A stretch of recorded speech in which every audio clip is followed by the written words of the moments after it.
just believe in the power of healing and restoration. And I know that if we can just come together and speak about the hard things, we can finally begin to heal. So, this is where we heal.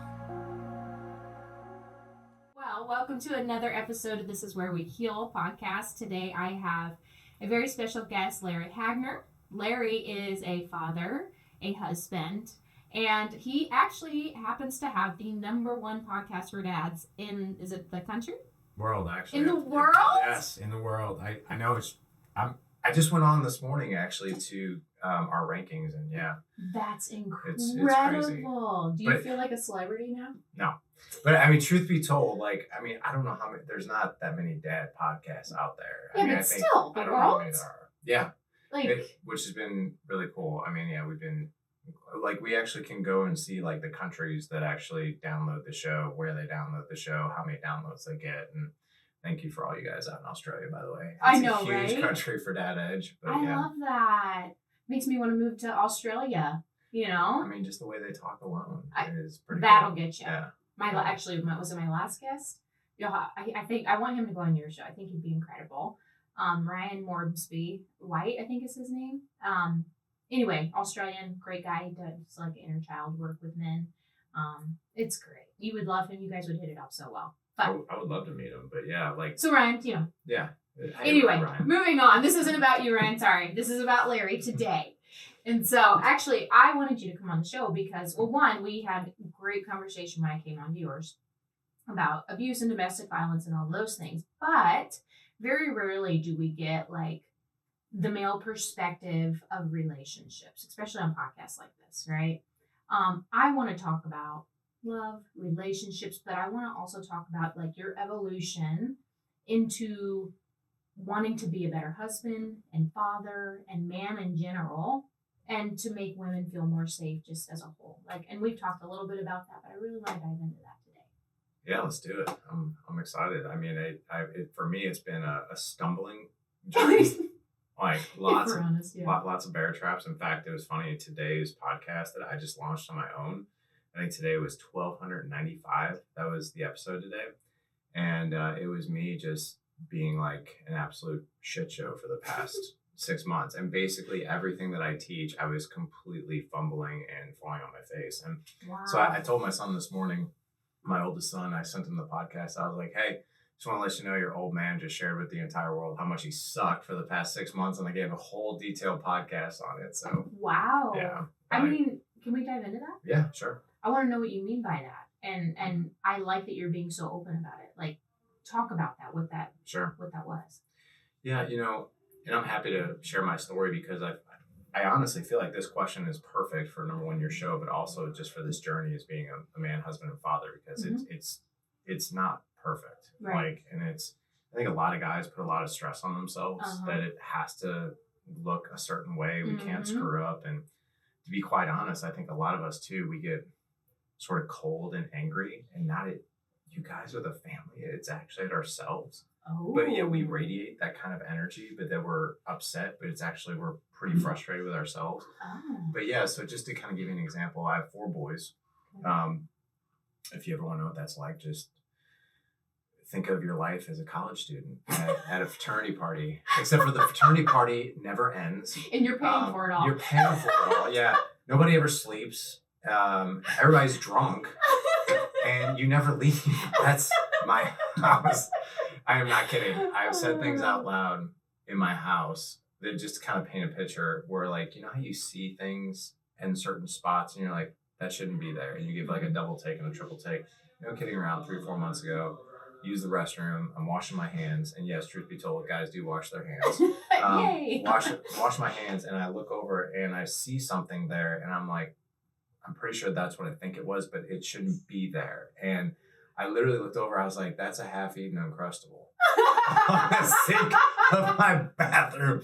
And I'm like, and for a minute, I was like, I shouldn't have left that there. No, I'm kidding. I was like, who? How? What? How? How does it get? And I'm sitting there thinking Did somebody like come in and be like, I gotta go to the bathroom, I put this right here, and they forget about it? Or like, God forbid, like someone is doing number 2 and they're eating it while I'm like, what is happening in my house? But like, that is my house. Oh my God. Yeah. If it makes you feel better, I've had to have these conversations with my daughter. I've Oh, even really? had to tell her, like, hey, like, food doesn't belong in the bathroom. And I know it, I mean, a bathtub experience, maybe like a little snack, maybe. Yeah.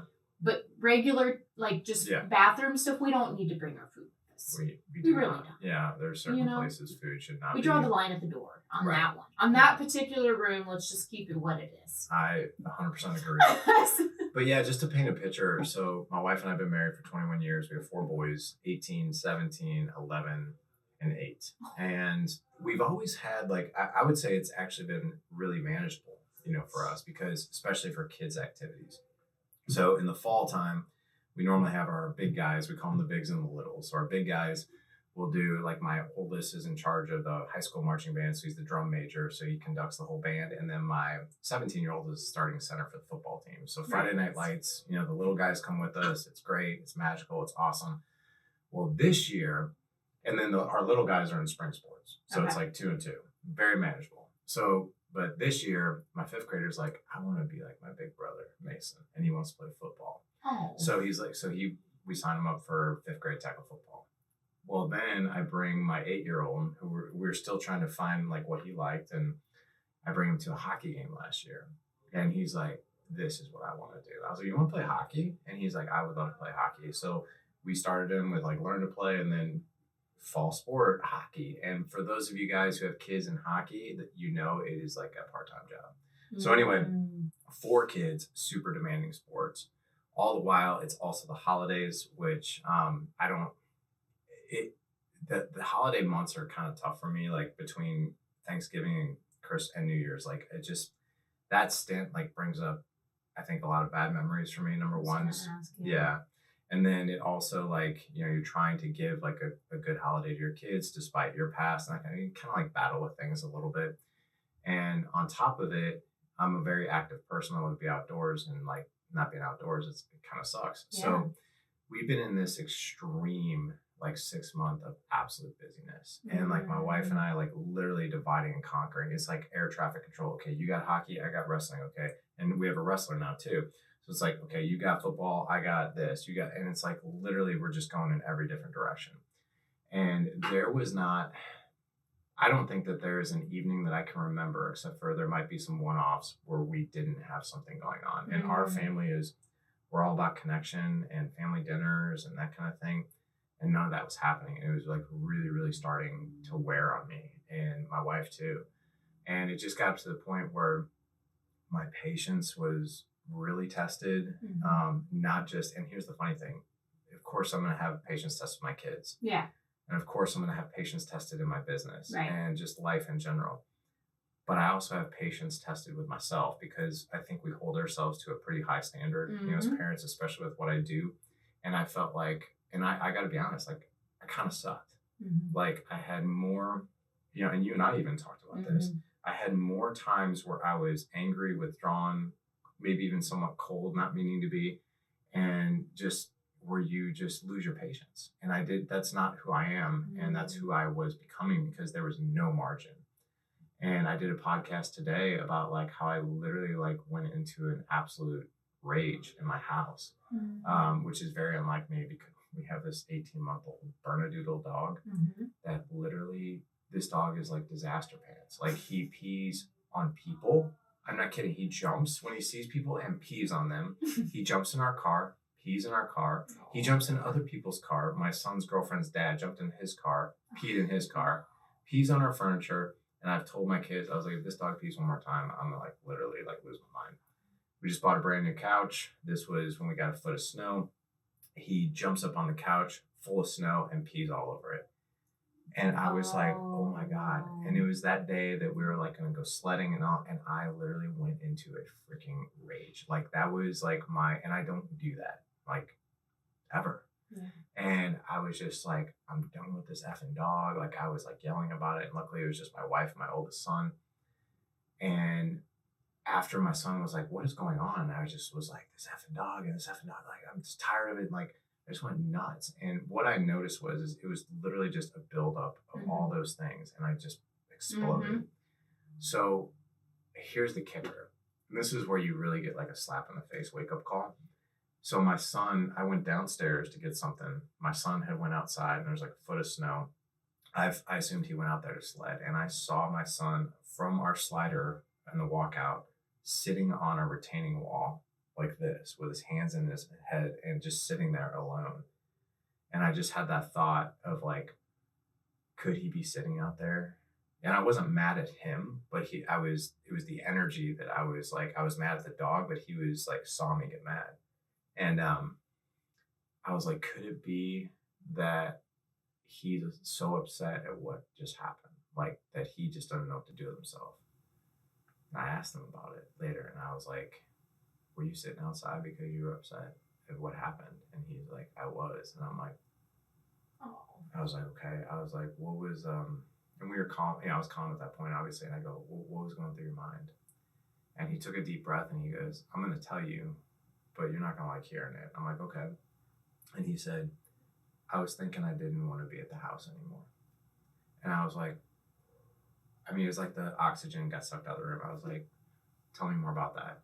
And he said, you've been colder lately, like for a while. Like I'm scared to make you mad because I feel like there's just, you guys are always going, you're always stressed out. Like, and there's just tension that it's never been a part of our family. It's here. And he's like, and it's not the first time I've thought that. I was like, you're not okay. I was like, so how often have you thought that? He's like, not often, but a few times. But a few times for me is too much. Yeah. And I was like, okay. I was like, thanks for telling me that. I was like, my whole goal, my whole mission, like everything about our family, it's the opposite extreme that I want you to feel. I never want you to feel that. That's the way I felt growing up. And I literally went to my wife, got her feedback, went to every single one of my kids, got their feedback. And I went and had conversations with each one of them individually and as a group. And I was like, and just owned everything of it. And I was like, I'm so sorry about this. And I'm going to make a podcast about it, just telling everybody. And here's the funny thing. And that podcast went out this morning. And I woke up to so many DMs and emails of how much that hit people and how they were going through things too. But yeah, like this whole thing of fatherhood and relationships is definitely not always golden, even if you're doing the work that like I'm doing, that you're doing. Right. Well, I was going to say, like, especially because you put a certain level of pressure on yourself that like even a regular person doesn't have. Like, and there's a lot of pressure being a father. There's a lot of pressure being a parent, just in general, a spouse. Like that pressure alone is a lot, especially with like 4 kids, a wife that also needs you and wants you to. Like being able to like split yourself up in so many different ways and still give enough to everybody, but also having to invest in yourself a little bit. Like how do you even do that is the thing. And then when you consider that not only are you completely spread too thin everywhere you look all the time, don't have probably enough time for yourself, overworked with everything you're doing, which you love to do, but also there's this pressure of if I'm going to say and do and be growing in these areas where I'm talking to other dads and spouses, like I have to be a certain thing. And then when you're falling short in that, like everything is just like crumbling around you because you're failing in every area, right? 100%. Yeah. And I feel for you on that. Like I can't even imagine. But I also think that, and this is why, and we're going to go back to this, but the fact that you're at a place in your life as a husband and a father where you can literally stop and go, oh my God, a lot of the chaos in our home right now is me. Yeah. It's me. Everyone else is still normal. Everyone else is coping. They're going through the same things as me, but I'm the one that's the ticking time bomb here. And being able to like see that alone is just huge. And I think it's so important for men to hear that like the expectation isn't perfection. It's just self-awareness. It's like being able to say, oh man, like I'm not showing up how I should be for everyone in my life or for myself.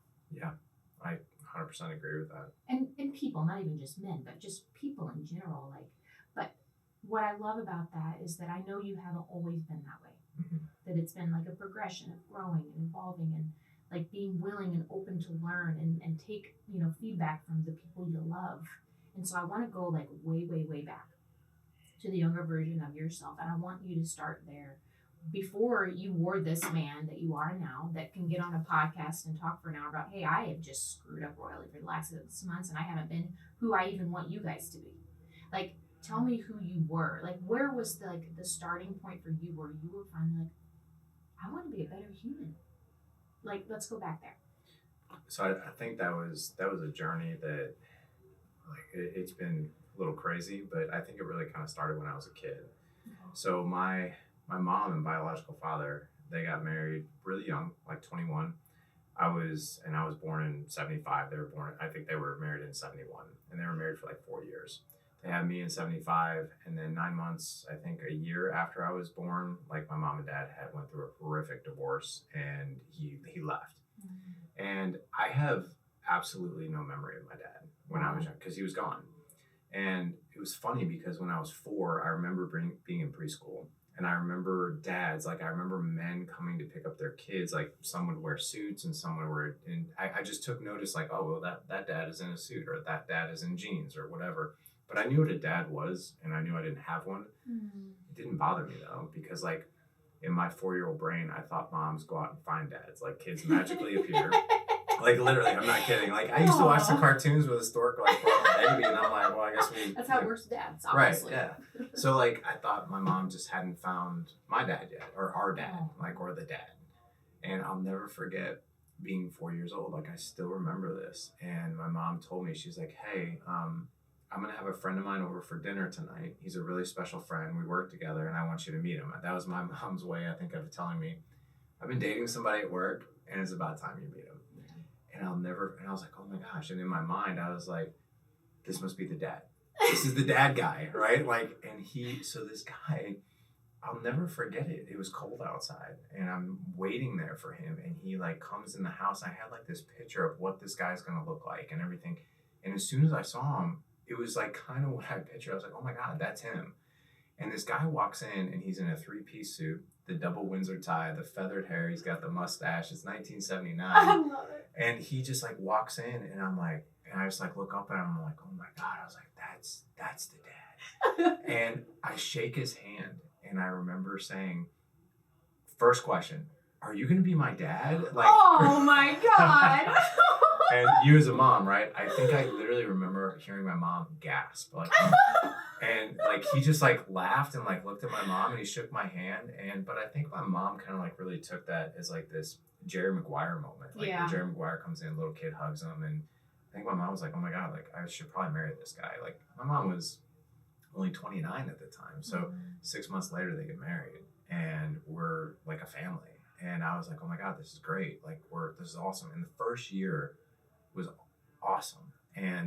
But then I noticed he drank a lot, and my mom drank a lot, and they would just get in crazy fights. And my dad, and I call him dad because he adopted me. My last name is actually his. Oh. And, he adopted me, and like he was so angry when he would drink, and he would just beat the snot out of me. He beat up my mom.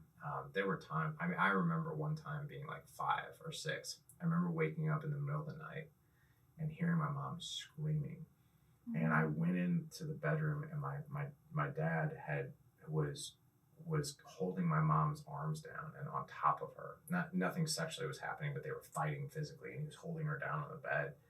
And I freaked out, and I remember going over to his hands, trying to peel his hands off my mom. And I was like beating the top of his hands, trying to get his fingers off of her. And he like gets up, and he like grabs me, and he throws me back in my room. And then I go back in there, and I'm doing the same thing again. He puts me back in my room, and I remember like hearing my mom scream, and the only thing that I could do was hold my hands over my ears. And I just screamed as loud as I could, because it was mostly because like I was in a panic, and I didn't want to hear my mom scream anymore. Well, back then, like our house, like the walls weren't that thick. Right. The neighbors heard me, and cops were called to my house. And that was not the first time cops came to my house because of domestic disturbances. But that turned into like literally 6 years of just absolute chaos. And that was experience of a dad and a husband. When I was 10, they got divorced and he left. And there's a part of me that I was very upset that I didn't have a dad anymore, but I was also like relieved. I was like, man, and back then too, like I'm going to be 50 this year. Back then, like if you came from a broken home, like divorces weren't as common as they are now, but if you came from a broken home, like you were like trash. Like you're like, oh, you're that kid. And so he left and I've never seen him since. I found out about 15 years ago he died. And I knew that because I was his only living heir with his last name. And this lady from the courts came and she said, hey, your father died. I don't know if you knew that. She's like, but here's a house that he left you. And it was in the ghetto. It was in Overland in St. Louis. And I just slid the papers back over. I was like, you can have it. I was like, I don't want it. I was like, just, you can auction it off. I want nothing to do with it. And she's like, are you sure this is a house? I was like, I want none of it. Take it. Give it to the city. I don't care. And she's like, okay, well, I just need you to sign this. And I did. I signed it over and that was it. And, but I'll go back when I was 12. 12 years old, started asking a lot of questions. I was like, I knew this guy came in at like 4. Like, what kid am I, right? My mom told me at that point, because I didn't know, that she was married and I had a dad. I was like, what? I was like, where is he? She's like, I don't know. She's like, but here's the wedding album. This is him. And I was like, holy crap. And I only knew his name. That was it. And I knew his last name. I knew his name was my name. And I knew his last name. And I'll never forget being 12 years old. And I knew that information. And never forget this. I was at a civic center in North County. I don't know, but if you're outside of St. Louis, you don't know that. But I was at a civic center playing basketball with one of my friends. And I went up to the front desk to get a basketball. I'm 12 years old with my best friend. And I heard the clerk behind the counter say, oh, here comes Mrs. my dad's last name with the hockey payment. And my dad's last name is not common. And I was like, that's really odd. I was like, that's my real dad's last name. And I looked at him and I go, because my dad played hockey up there. I go, did you say this last name? He said, yeah. I go, you said for her husband? He said, yeah. He goes, I said, what's her husband's name? He goes, oh, he plays hockey up here all the time. His name's Larry. And I'm like, oh my God, that's my dad. Like, that's my dad's name. So I stood to the side as she came walking in the door and I saw her give the check over and all that. And I went up to her and I tapped her. And I'm 12 years old. I tapped her on the shoulder and I said, excuse me. I was like, is your last name such and such? And she said, yeah. I go, are you married to a guy named Larry? And she said, yes, I am. I go, I think your husband's my dad. And this woman was like, she saw it like immediately. She's like, she goes, sweetheart, are you Larry? I said, yes, I am. And she goes, would you like to talk to your dad? And I was like, oh my God, I would love to. I would love to talk to my dad. She's like, and so she went around the corner, payphones, put a quarter in there, and she's like, hey, I just want to let you know, I'm here at the Civic Center. I just made the hockey payment, and I ran into your son. And she handed the phone over. She was very nice about it. Like her and my dad have been married for the past 45 years. And I'll never forget hearing this man's voice on the other end, and he sounded like he was on the verge of crying. Like I could hear like shock, but I heard like that voice. I don't even know what we talked about. All I know is we decided that we were going to meet face to face. I came home, I told my mom. She was like, holy crap. She was completely blown away. We ended up meeting and I met him. We spent the entire day together. He was married, had a 2-year-old son. His wife was pregnant with my youngest brother. And it was like magic. Like I immediately started calling him dad. I like looked at him. I was like, oh my God, I kind of sort of like look like this guy a little bit. And I was on cloud 9.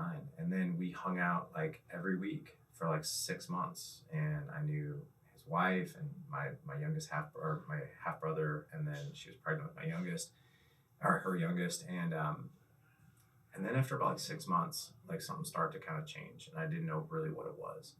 All I know is we were just kind of getting more distant. It was almost like, now that I'm an adult, the best way I could describe it is, think of somebody you've been dating and they're not interested in you anymore, but they haven't told you yet, but you know it's coming. You just feel it.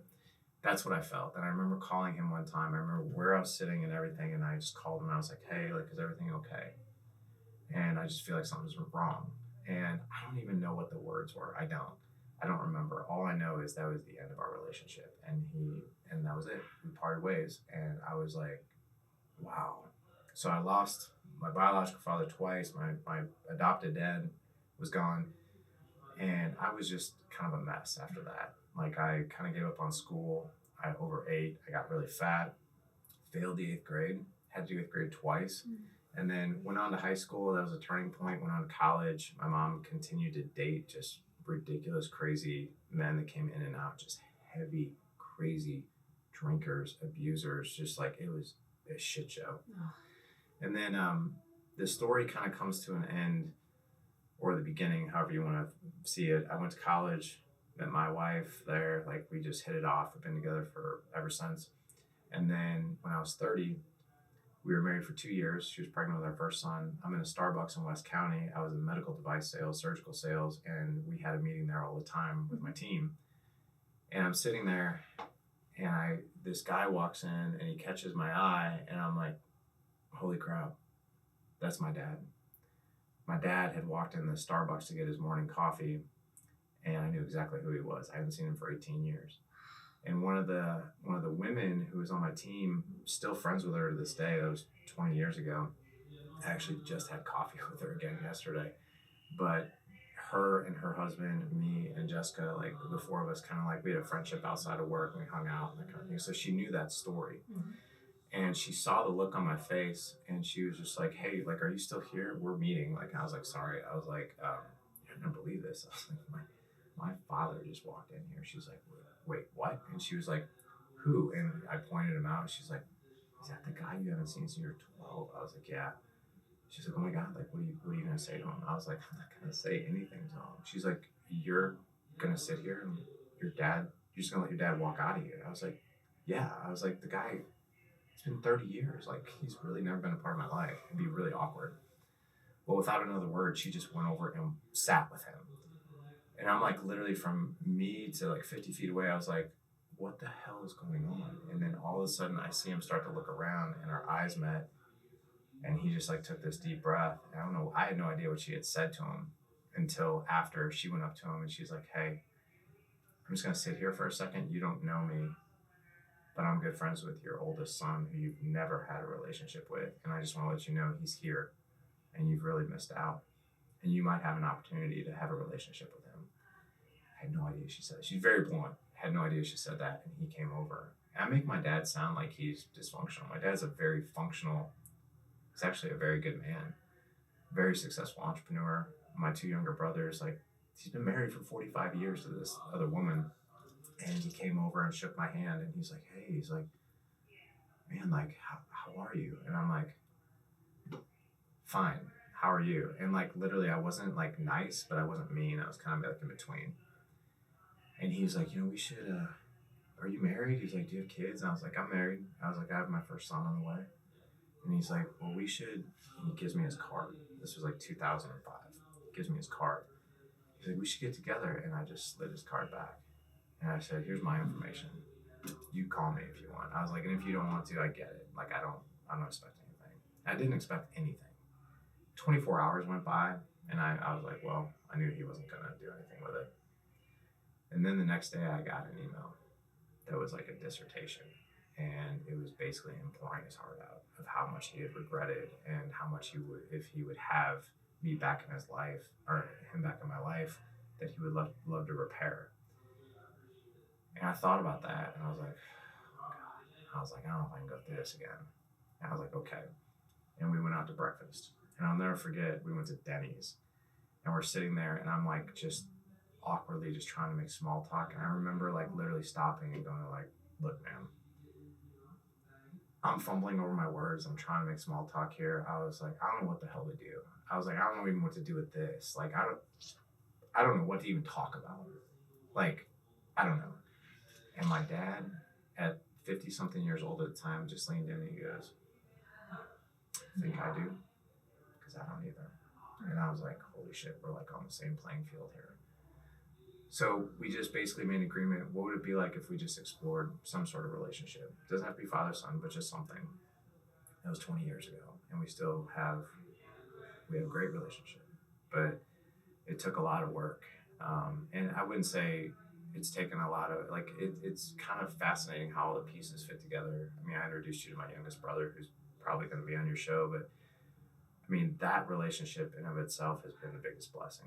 My youngest brother and I are so tight. We weren't even raised together, but yet it's terrifying. My wife and everybody else is like, it is terrifying how much you guys look alike, act alike, how you operate, everything. But Dad Edge got started because 6 years later, I had a 6-year-old and a 4-year-old.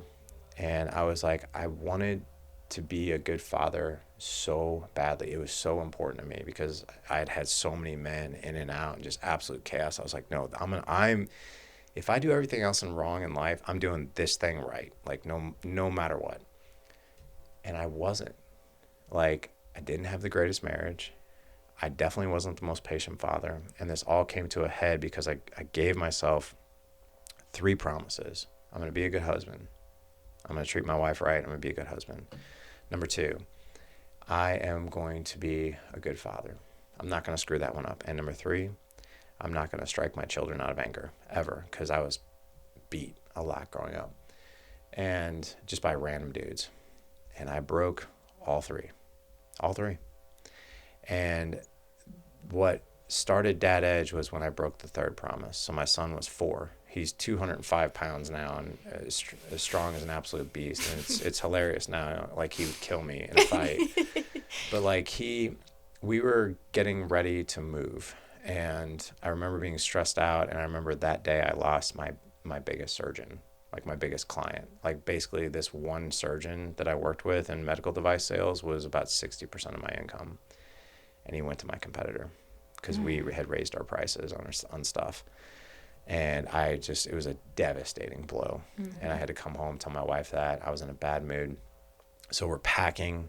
I was packing his playroom because we were getting ready to move. Everything in boxes. I was in a bad mood. And my son comes downstairs to play in his playroom, my 4-year-old. And I looked at him. I said, hey, I just spent like the past 3 hours packing your playroom. I was like, please don't get anything out. You can play with all these toys, but just don't get anything out of the boxes. Well, that's an idiotic. Like, I look back on that being like, you're dumb. Like, you're just dumb. Like, yeah, tell a 4-year-old not to play with a certain toy, and well, you just guarantee they will. Yeah. So I come downstairs like 30 minutes later, and what do you think I came down to? Mm-hmm. Everything was pulled out, and I snapped. And I'm telling all this great stuff about like how I snap and freak out on people, which is awesome. But like, and I turned him around and I swatted him on the rear end. And unfortunately, I hit him on the rear end and he fell. Oh. And he fell down. And luckily he didn't get hurt, but I was like, oh my God, what the hell did I just do? I mean, it was like a reaction like that quickly. And I went to go like pick him up like this. And with that, he kind of like turned around and he just went like this. He like raised his hands up and closed his eyes. And I was like, that's all I saw. And I was like, oh my God, what have I become? Like, what have I just done? Like, that was me growing. Like, I saw me like just shuddering, like, please don't hurt me. Please don't hit me when men hit me. And I went into my office that night and that was it. I drew a line that night. I was crying in my office. I'm sitting in front of my computer. I'm on Facebook because that's what you do as an adult when you have a bad moment. You just go, I'm just going to go distract myself. But I saw this little button in the left-hand corner. It said create a page. And I'm a firm believer in God. I think that was like divine intervention. I clicked that button. Thing came up. It said, what do you want to name your page? I had never started a page. Never knew anything about it. The Good Dad Project. That's what I typed in there. And I never did it for a following, ever. All I did was, I was like, you know what? I am going to just learn something new every day as it pertains to being a better man, husband, communicator, more patient, all these things I want to be. I'm just going to go out and research it. I'm going to put it here just so I have a record of it, of what I'm learning. Well, that page ended up I never did it for a following. It was just for me. The page ended up getting like this huge following, like of people like that were engaging in it. And I was just like, this is really weird. Like, I'm talking about how bad I suck at this. Like, and these people are like liking it. I don't understand this. And the first thing I ever got hired to do was I was contacted by a woman, and I had the page for about, I don't know, 6 or 8 months. And she's like, hey, I've been following your page. Can you come out and speak to our group of moms? We're a part of this church group. Can you speak? And I was like, speak on what? And she's like, how to be a better dad. And I was like, you got the wrong guy. I was like, that's not me. Like I'm a mess. Like I'm just trying to figure this out. And she's like, no, that's actually what we like. Like it's me and several other women that follow your page. We actually love what you put out, and we want you to talk about it. And I was like, I have no idea what to. I was like, how big's your group? And she's like, not to scare you, it's the largest group. There's like 350 of us. I was like, you want me to speak in front of 350 women? I was like, well, what it means to be a good father. She's like, we just want you to come and speak from your heart. I was like, so I went up and I told my wife that. She was like, what are you going to say? I was like, I have no idea, just the truth, I guess. Like, and so I did that event, and the women loved it. And I was like, man, maybe there's like something here. I don't know. Yeah. So then I started a blog, and then podcast was 10 years ago, and I've been doing this now for 10 years. I still don't have it all figured out, and it's still learning every single week. But yeah, that's been the really messy, crazy, dark journey. Sorry, that was a lot. I'm very rarely speechless. I mean, well, folks, that's an episode for you. we could end it here and call it a day. Like I was like trying not to cry the entire time. First of all, thank you for sharing your story, because I think it's really, really, really important, not just for other men to hear, but for women to hear. I really do. It makes total sense to me that those women were like, no, we really love this about you. We love you being open. We want you to come and talk, because women, I think especially now, and I don't even know when that was, but this generation especially, we have a tendency to label all men as bad. We have a tendency to label all men as careless and unloving and cold. And I'm not saying there isn't a culture of that being formed in the process, but I've noticed in my line of work especially, we see the worst of men. And there's like this fine line, and I see it all the time. And this is why this conversation is so freaking important, and your story is so important, is because when we're not careful, we end up villainizing men and dehumanizing them. And the truth of the matter is, yes, there are narcissistic people. Yes, there are men that are careless, that don't care. It exists, but that goes for women too. But when we villainize an entire population of people, we don't hear the stories like this. We don't connect anymore. We stop wanting to connect. We start being more afraid of people than wanting to understand them and hear their experience and their story. And I think this is so important, because I know for myself personally, I've struggled. Like I've kind of teetered on that line many times where I'm like, all men are bad. Mm-hmm. They're all evil. They all care about one thing. They hate women. And yet, here we are perpetuating the same exact thing that we are claiming men do. And I just think, I hope and pray that one day, as my podcast evolves, that the bridge is the gap in the bridge is like mended, because we are all human. Mm-hmm. We are all, full of flaws and mistakes. And all of us, 99.9% of us, not including like the psychopaths like Ted Bundy, but we all develop bad patterns and behaviors because of the things we've been through as a way to survive and just be here, Mm-hmm. And like your story, talking about all the abuse and everything you've been through, like, it really is amazing that rather than becoming that, which is what usually happens, I can't even remember the statistics, but the statistics are really high on men in abusive homes almost always become abusive. They almost always do. And so I think this is so incredible and profound, and I want other men to hear this, because there is a choice. You do get the choice. Even for a man that is in a situation right now where he is being abusive, you still have a choice to go, oh shit, I'm repeating the pattern. I'm repeating the pattern. I don't have to be this person. And I'm not saying that things get turned around overnight. I'm not saying that the woman that has endured this should take them and accept that and mend the bridge. In fact, she probably shouldn't. But I just, it's beautiful to me that that's possible. And I don't know that women know that. I don't know that a lot of women realize that. I think a lot of women just think that if you even have the tendency towards abuse, that's who you are. Yeah. That labels you entirely. I'm not speechless. Obviously, I just had a rant for 25 minutes, but I just it's just still like hitting me, everything you said. I wonder, like, what would your advice be, like, to someone that was in the position that you were in, knowing what you know now, getting to the place you are now? Like, what would you say to a young man that had a horrendous upbringing like you did, that saw the worst of the worst, that almost in a way you get to a point where it's almost normalized behavior because you've seen it so much and been exposed to it so much. But there is still that tiny part of him that goes, I know this is wrong. Yeah. I had this podcast guest on, and I think this will hit home for your question. I had this podcast guest on back in 2015, and I thought, like, he at that time, he was the biggest guest I'd ever had, because, like, I was such a fan of this guy's work. His name's Mark Devine. He is a former Navy SEAL. He was a commander in the Navy SEALs. He was the honor man in Buds, and they called him the Cyborg. I've heard of that, actually. Yeah, he's the founder of Unbeatable Mind and SEAL Fit.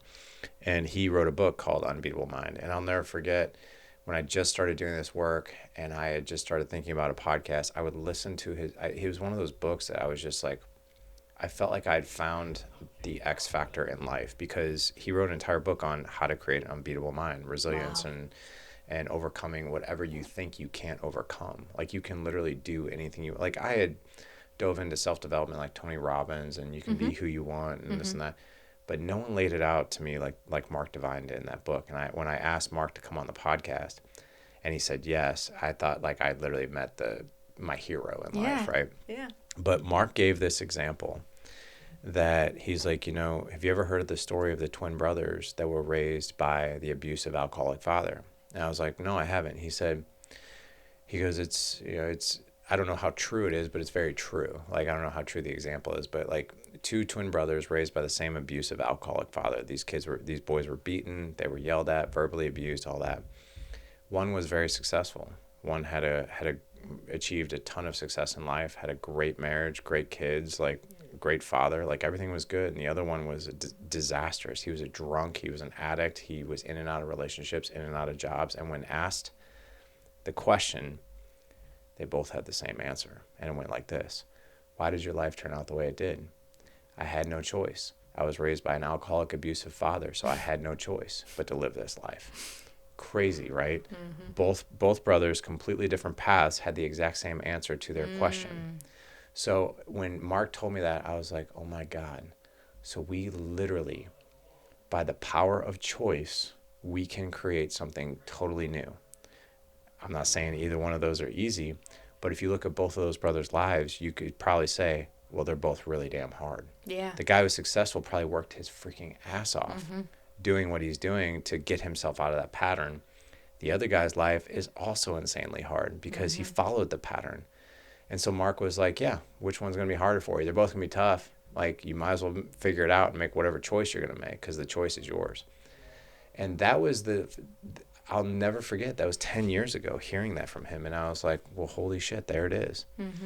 So what does it look like to make that very conscious, purposeful choice every single day? Right. And I think this will ease a lot of guys' minds, that if you don't know what to do in your marriage or your parenting or with yourself, number one, you're not alone. Right. That's really okay. No one ever tells you this stuff. Right. Like, I just bought a smoker at Lowe's, like, last summer, and you bring it home, open up the instruction manual, and the instructions don't say, here's 100 ways not to put this thing together. Figure it out. It tells you exactly what to do, right? But that's coming from my past, and like these twin brothers, like, here's a laundry list of things what not to do. Mm-hmm. But that is not enough. I thought that was enough, because what we focus on grows and what we focus on expands. So if I tell you, hey, whatever you do, don't think of an elephant. No matter what you do, don't think of an elephant. That's exactly what you're going to think of. So if you think of all these horrible things that were done to you, what you focus on grows. What you resist will persist, and it will perpetuate. Mm-hmm. So the things that I didn't want to happen were actually happening. Mm-hmm. So I'm like, okay, what would it look like to chase the things that I want versus run from the things that I don't? Number one, yeah, number one, it's way more fulfilling, versus like, so think of it this way. You and I are recording in January. A lot of people aren't like a health goal. Like if you ask people like, well, why do you want to be healthier? And if people would be like, well, I just don't want to be fat. Yeah, it's not very much motivation. It's not. But if you're like, by summer, this is what I want to look like. This is what I want to feel like. This is what I want to be doing. Like, this is what my life will look like when I get there. And to chase that is so much more fulfilling than be like, well, I just don't want to be overweight. I mean, you can apply that to just choosing relationships. Right. If you are, gosh, that is so Completely, good. totally, like mind-blowing moment, right? Like literally just like for women listening or men that have been in abusive situations. What do you want in a relationship? I always talk about this. Knowing what you want and what you need in a relationship is everything. It literally changes the trajectory of the relationships you end up in, because you're not wasting 6 months with someone when you know exactly what you want and need. If they're not lining up with it, even if it sucks, you're like, this isn't what I want. Right. It's not what I need. Like I have to step away from this. Even if I have an attachment to this person, versus like just going in not knowing, having no set goal, knowing what you don't like, but not having a set goal of what it could look like and should look like and what you would like it to look like. You will accept anything.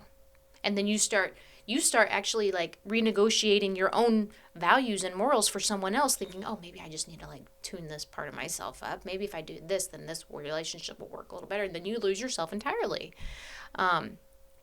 But yeah, no, that's such a good story. And it's such a good point. And like the way you choose to move forward changes everything. Mm-hmm. I totally agree. And I think, luckily people listening to your podcast, I think that's one of the beautiful things that they get. Yeah. Is like, yes, there's been trauma. Like, I don't know anybody who hasn't been through trauma. Right, exactly. It's life. But what could life look like, if you chased what you wanted, which I think you have such a strong voice for that for people. Like you and I have talked about that. Like, I think you are that voice, this podcast and what you do, you are that voice that people hear in the dark. Like in their darkest moments when they can hear somebody like, oh wait, she's been through that too. So I can do something different. Insane. If she can do it, like I can do it, right? And I think that's why your mission is so important. Well, and same with yours. Like there's not enough resources for men. There's a lot for women. Yeah. And I think about that all the time, but it's like a woman can only do so much for men, right? Like as far as like, I can't speak to men in the way that you could. Just like you couldn't probably speak to women in the way that I could. And so it's like, True. I know my lane, but I also do recognize the fact that men need so much. Like the resources are limited, and I hate it. I hate it because they need it. It's like such a desperate like situation, especially right now with the generations and everything out there. Men just don't have the role models that they used to have. I agree.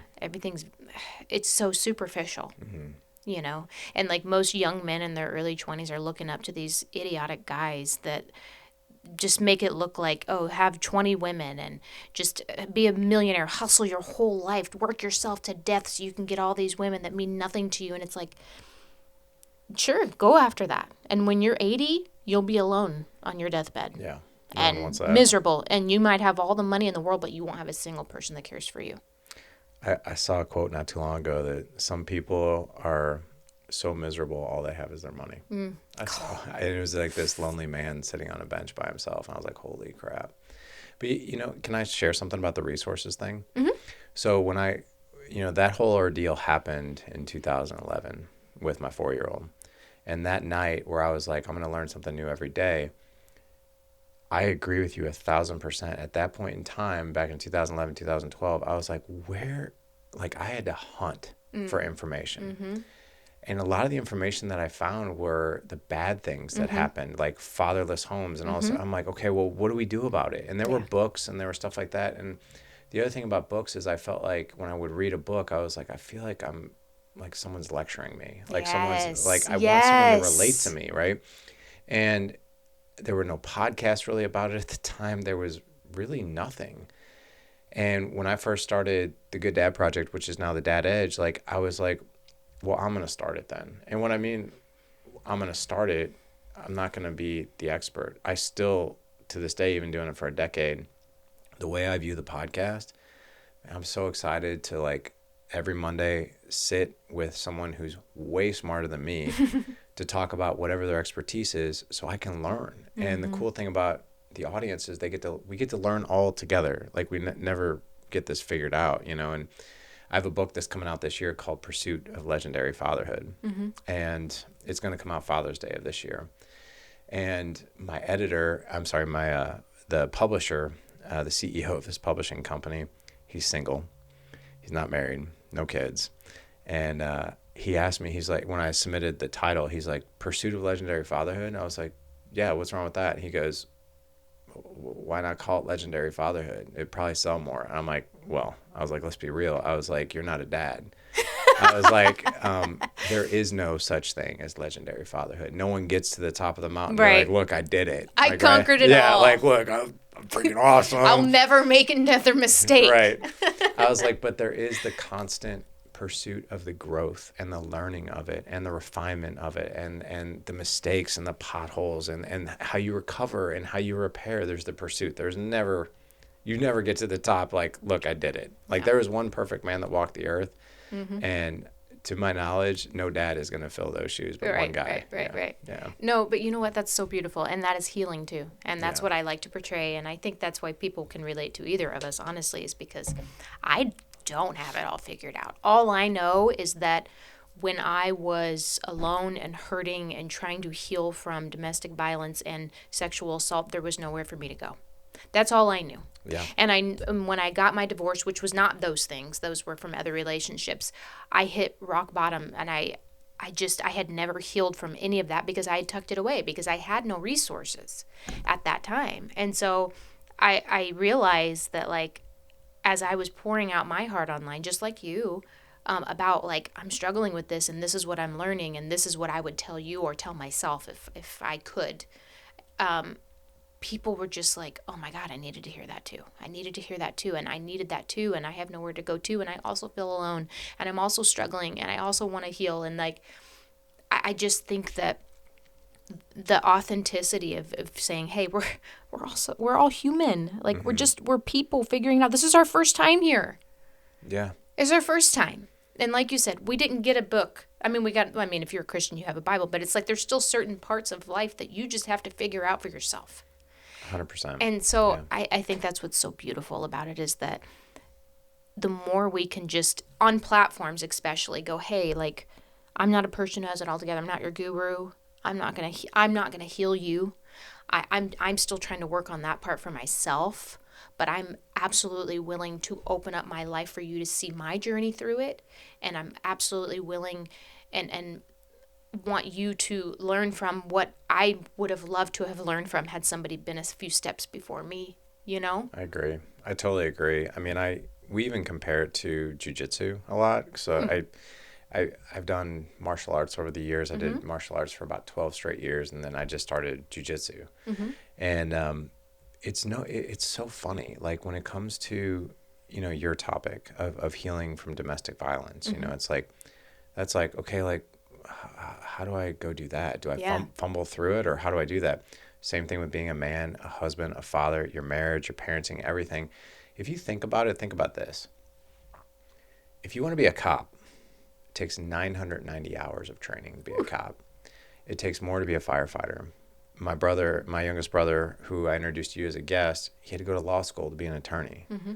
right? I mean, if you want to be a priest, you got to go to the seminary. When you become a father and a husband, don't worry, man. You'll figure it out. Best time of your whole life. And the funny thing is, right, I just had Frankie Edgar on the podcast. Well, I didn't just have him, but I had Frankie Edgar on the podcast. I just talked to him again this morning, but he's a UFC Hall of Famer. He actually holds the most minutes in the cage of any fighter. And I was on his podcast not too terribly long ago, and we were talking about this. I was like, can you imagine for a minute, like all the training that you've been through. He was the lightweight champion for a while. I was like, can you imagine like if you never did wrestling, jiu-jitsu, or MMA, and you just like walked in the octagon, you're like, hey, I think I'm gonna fight today. I've seen enough. Right. And he's like, I'd get my ass handed to me. I was like, of course you. I was like, but we get our asses handed to us every day as men, husbands, fathers, parents, like women too, right? I was like, Gosh, that's so true. What would it be like to actually go into the jiu-jitsu studio and roll and learn how to defend yourself? Like, that's how you're so good. I was like, the Dad Edge ecosystem, the community, like, this is, I joke about it, but this is where we roll. This is where we learn. Like, and we have guys that do life with us all over the place. And we're like, hey, did you hear what he just said? That's gold. Like, everyone take that. Like, did everyone just hear how he spoke to his wife or how he was patient with his kid? Let's take that. And then you hear somebody who makes mistakes. Like my podcast today was 32 minutes of me falling on my face. Well, let's reverse engineer that. Let's extract the gold out of that too, so we can all learn and be better. But that's the way I think now, going back to the resources, there weren't resources then. And my community is not the only one out there for men, husbands, and fathers. There's a plethora. Like 10 years ago, it wasn't there. 10 years now, like you just have to have a phone and you can you can learn. Same. But like the thing that I can't stand is people that tell themselves the story of like, well, this is where I came from, so there's no hope for me. No, man. Like, if an idiot like me can figure it out, then I think anybody could probably figure some stuff out. I mean, that's the truth of it. Like, if you don't believe you can do it, you won't. Like, it doesn't matter how great it looks. Like, if you think, that's not going to be for me. I mean, even with, like, the stuff that we do, I don't understand why people listen to me. All the time, I'm like, I'm shocked every day that I get another view, another like, another comment. I'm always like, man, people are just as lost as I am, apparently, because you're listening to me, and I don't know what I'm doing. I'm just putting it out there. But it's like, there's a part of you that has to go, okay, you know what? I may not have it perfect. I may not get it all right, but I believe that I can still do it, and somehow if it's, relevant, it'll make a difference, I agree. Totally agree. So, whew, that was a lot, but in such a good way. Like, okay, I want to know that before we like wrap this up, what is something that you wish that women could like understood more about men? Wow. I can't speak for all men, but doing this work for the past decade, I've known a lot of really good men who've gone through really hard times, and a lot of good men that are very hard on themselves. And one thing I can tell you is that for women to know there's thousands of things going through the head of your man and the heart of your man that he'll probably never tell you about. And I mean that in a way that he's not keeping something from you. Right. It's that he feels like he can't or shouldn't. So like, I know for one, when it comes, and I've been with Jessica we've been married for 21 years. We've been together for 28. And the times where I have been distant, like I would even say cold. She would even say angry. I could tell you without a shadow of a doubt, 99.999% of the time had nothing to do with her. Wow. Nothing. It had everything to do with the battles that I was battling in my own mind and heart. The self-criticism of like, why can't you be better about this? Like, why can't you talk to her better? Why can't you communicate with her better? And here's the other thing too, for a man, I probably shouldn't share this with her because she's going to think I suck, or she's going to think I'm weak, or what if she questions even being married to me because I don't know what the hell I'm doing? Yeah. All these different stories that we tell ourselves. So when your man seems like he might have like that hamster wheel that's just not shutting off, there might be a really good indication that he's battling with like, how can I just do this better? Because I feel like I'm just not. And I don't even, there are times where like, I'm like, I'll look at Jess and I'll be like, I know this sounds kind of crazy, but like, I'm like, why you love me so much? Like, I literally ask her that because she'll tell me, she's like, I'm crazy about you. Like, I love you. Like, she's like, and she's like, she always tells me, she's like, I'm just smitten over you all the time, which I love that. But like, there are times I'm like, but why? Why? like, do you see what I see? And I was just like, why? And like, like, here's a good example. That story that I told you about with the dog, like I went to Jessica that night and I was like, and she gave me, I was like, hey, give me feedback on, my behavior. Like, give me what was going on in your mind. And she was like, I was very angry with you. Very angry. She's like, and luckily, like, my wife is super patient, but like she really doesn't have like, she doesn't really get pissed. She doesn't even seem like she could. No, she's super chill. But like when she was like, I was very angry at you. I'm like, oh shit. Like for her to say that, like she was pissed. And I was like, okay. I was like, tell me more. And she was just like, and she did. She gave me all kinds of great feedback. Well, not great at the time, but like it was good feedback to have. And I just stood there and I just like listened to her. But she said those things. One other thing I want to share real quick, just to kind of deviate.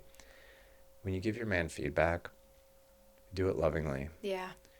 Do it because you care about him. Don't attack him. And that's one thing that Jessica, I can say, she never attacks me ever. Like, and she was just like, this is what's going on.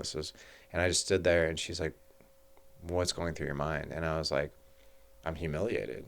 Like, because that's not who I want to be. That's not who I think I am. And I looked at her and I go, I'm insanely sorry. I was like, that was not me. That's not who I should have been. I was like, and I just looked at her and I go, have I done damage here? And she just looked at me. She's like, damage? And I was like, yeah. Like, have I like ruined like safety with you and like our, like just our connection? And she's like, no.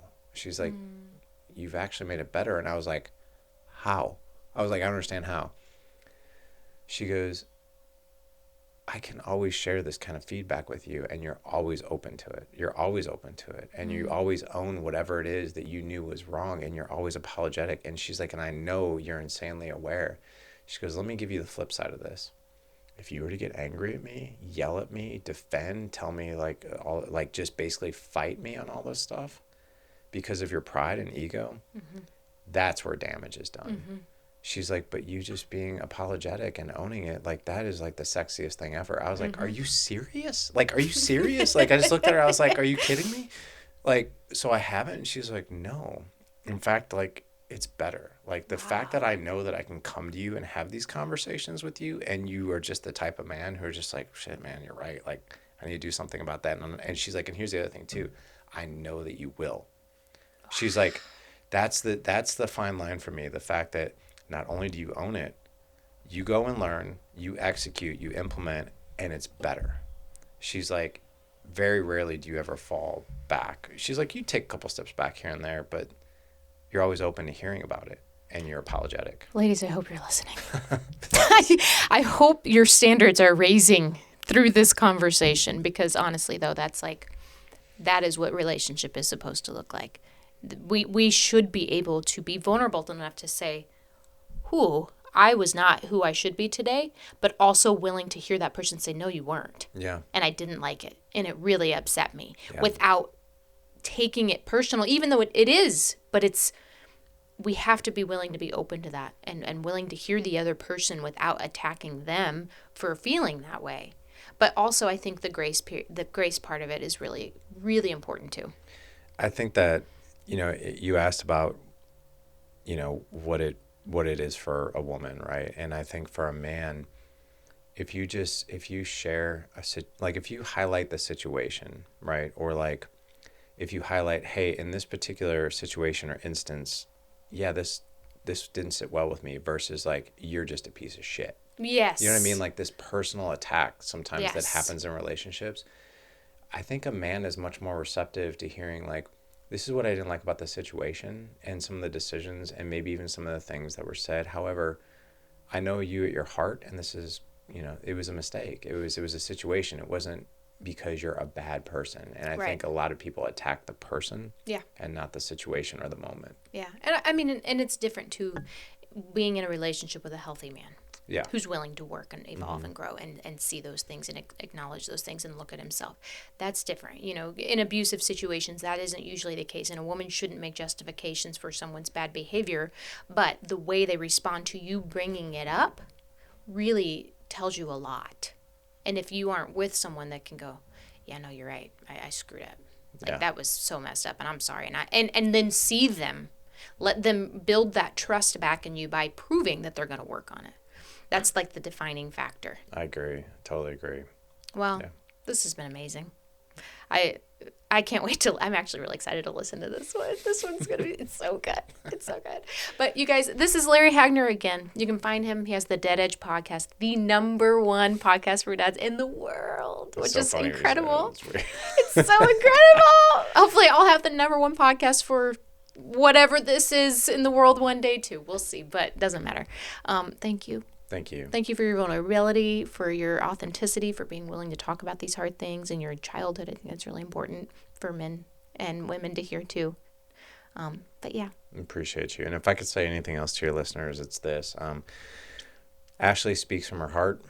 She really, really does. Go out and leave this woman a 5-star review. Share this show with your friends, with your relatives, with your grandma, with your neighbors, with your boss. Like, she works her butt off on this. So I'm trying.